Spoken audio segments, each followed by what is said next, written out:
Hi, I'm John Hornick. Welcome to my Spain on a Small Plate series. This lesson is Manchego and Serrano Jamon croquettes. Manchego is a great Spanish cheese, and Serrano ham, or Jamon, is found hanging from shop and restaurant ceilings all over Spain. The batter for these croquettes is basically a thick bechamel sauce. Together, these components make a decadently gooey ham and cheese croquette. I use a small dollop of my Okonomiyaki sauce from my Japanese Faves series to glue the finished croquette to the serving plate. So let's start cooking. All right, now to make the croquettes, we're basically going to start by making a bechamel sauce. It's going to be a little bit thicker than you would use as a sauce, okay? And to do that, we're going to start by melting about 2 tablespoons of butter. If you watch my videos, you know that most measurements are not set in stone. We're going to let that butter melt. Then we're going to add some onion. Okay, our butter is melted. We're adding the onion, and we're going to stir that up, get the onion coated, and then we're going to let the onion sweat. If you watch my videos, you know sweating means to sweat out the moisture, okay? So what we're going to do is let those onions sweat, medium heat, until they essentially stop steaming, and until the onions are translucent. Okay, the onions are translucent. Now we're going to add in the milk. This is not the same proportions as I give for my sauces die for lesson on making bechamel, because we're making the bechamel a little bit thicker tonight. Now what we're going to do is bring that to a boil. Bring to a boil doesn't mean boil, it means just bring it to a boil, and then we're going to let it simmer for about 20 minutes. Okay, our milk with the onions is just coming to a boil. We're going to reduce the heat and let it simmer for about 20 minutes.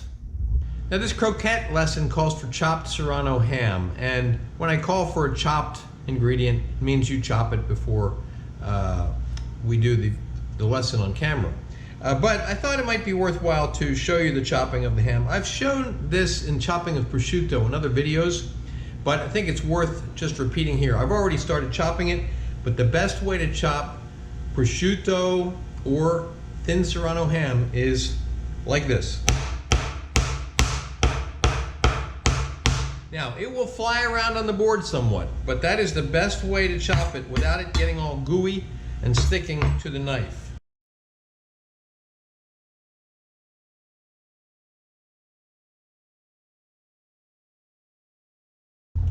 Now we're going to make the white roux for the bechamel, which is the basis for the batter for the croquettes. First, we're going to melt a 1/4 cup of unsalted butter. And by the way, when you're watching my videos, the butter is always unsalted butter unless I call for salted butter. Okay, now we're going to sprinkle in the flour, 1/4 cup of flour. We're making a roux, so we're using an equal amount of butter and flour. Kind of sprinkle that in there, stir it up, and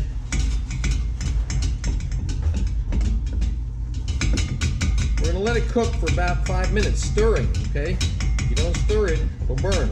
Why is it called a white roux? Because you don't cook it very long, and it basically doesn't pick up any color from cooking. If you're making, say, a gumbo, you want a really dark roux, okay? This is a white roux. Cooking for about 5 minutes. Okay, we've been cooking about 5 minutes, and our roux isn't exactly white. It's more of a blonde roux. Okay, that's fine for this application. If it were bechamel, I'd want it to be whiter. I mean, using it for the croquettes, it's okay if it has a little bit of color. Now we're going to start adding some of the onion milk that we made, and we're going to stir that in a little bit at a time. You can see that it's thickening, turning into a batter. The longer it cooks, the silkier it will get, especially as we add more of this onion milk. Now, if this were bechamel sauce, I would have strained out the onions,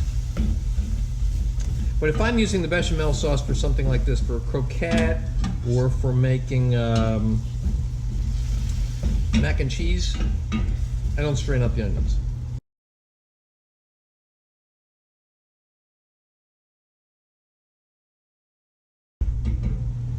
Okay, now this is pretty thick, and remember, we're making croquettes, so we want it to be thick. We want it to firm up so we can make little balls for the croquettes, right? So I'm going to turn the heat down here to low, as low as it goes. And now we're going to add the Manchego cheese and the Serrano ham. We're also going to freshly grate in a little bit of nutmeg. How much? Just a few grinds like I'm doing right here. How much is that? That's probably like 1/8 of a teaspoon.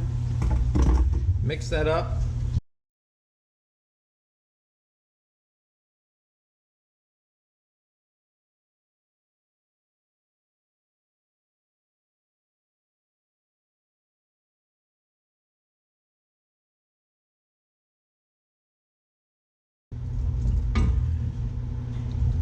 Now this is getting very silky, partly because of the cheese melting, and partly because that's what will happen with the bechamel as you cook it.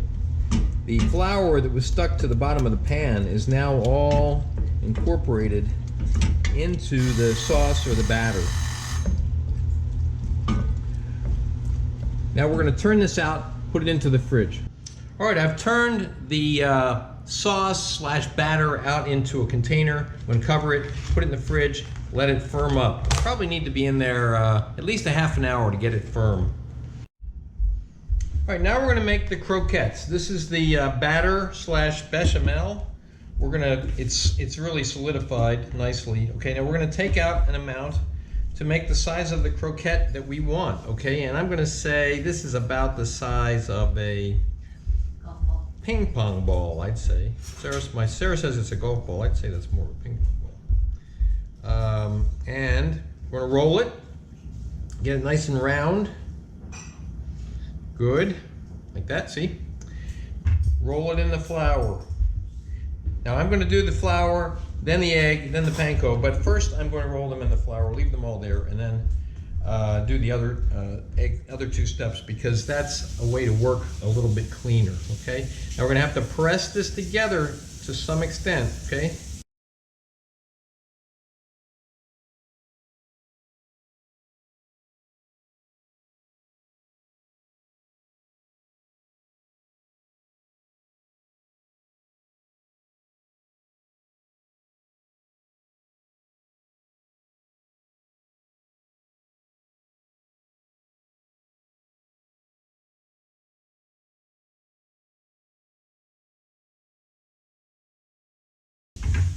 Okay, now we're going to put them into the egg wash.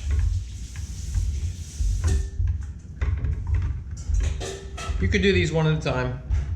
You could use tongs if you like, use a spoon.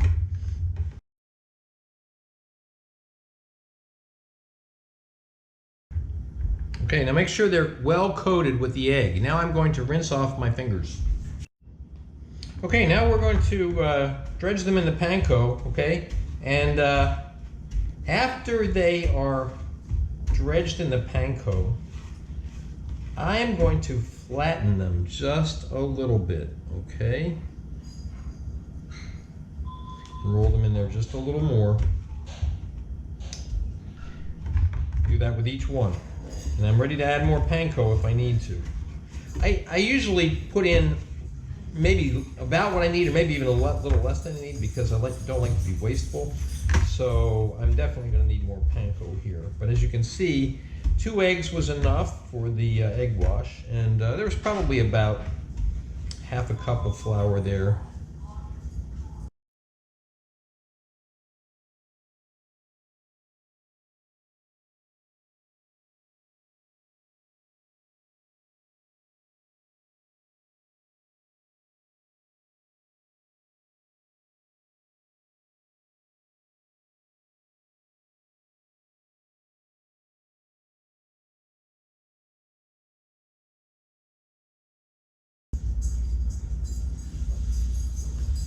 There we go.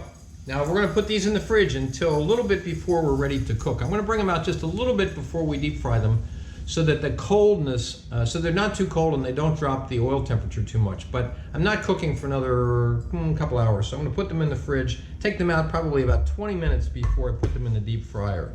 Now we're going to cook the croquettes. So we're going to heat the oil to 350 degrees, and I'm going to bring it up slowly and monitor the temperature because I don't want it to shoot past 350. Okay, now we're going to drop our room temperature croquettes into the oil, and we're going to let them deep fry until they are light golden. All right, let's check them out. All right, they look nice and golden. Okay, we're going to take those out of the oil and let them drain on some crumpled brown paper. And I'm going to turn off my heat. And then we're going to salt them immediately. If you salt them immediately, the salt will stick.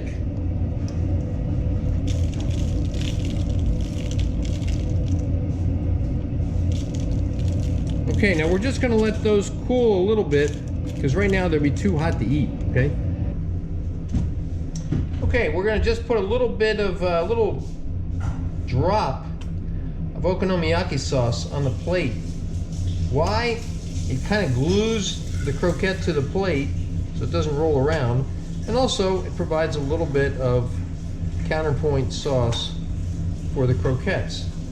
Now let's place the croquettes carefully onto the little dollops of Okonomiyaki sauce.